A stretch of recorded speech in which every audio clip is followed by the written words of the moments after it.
गरबा गरबा गरबा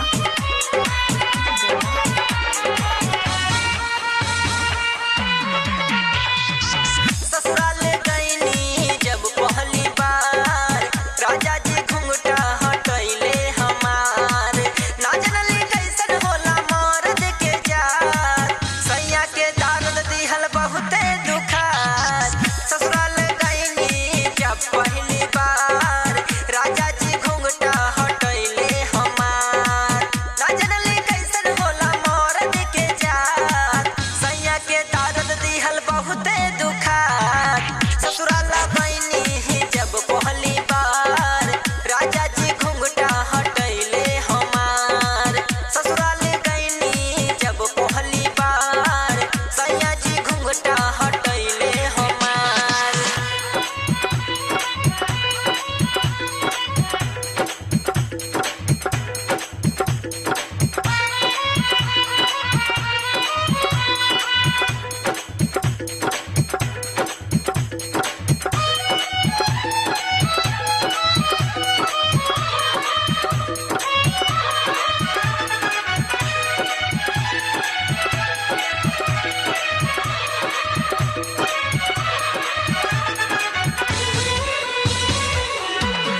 पहली बार जब सखी हम ससुरा में गईनी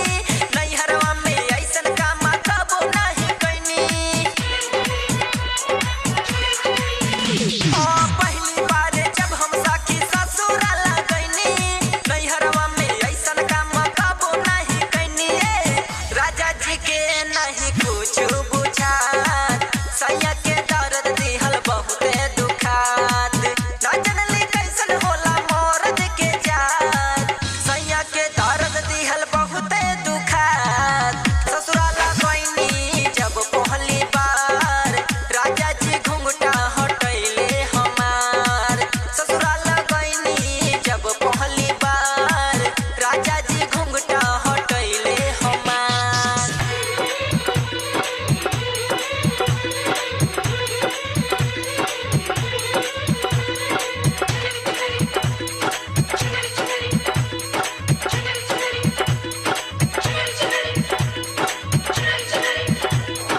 क्या नाम है आपका? DJ Alok DJ Alok DJ Alok कहाँ घर है? गरबा गरबा गरबा मुँह दिखाई सखी हमके कुछो नहीं दिहले राइटर देसा राज दिहाती मजा मारी लिहले मुँह दिखाई सखी हमके कुछो नहीं दिहले राजीव राज दिहाती खूबे मजा मार लिहले हाँ राजीव सुन ले नहीं दिलवा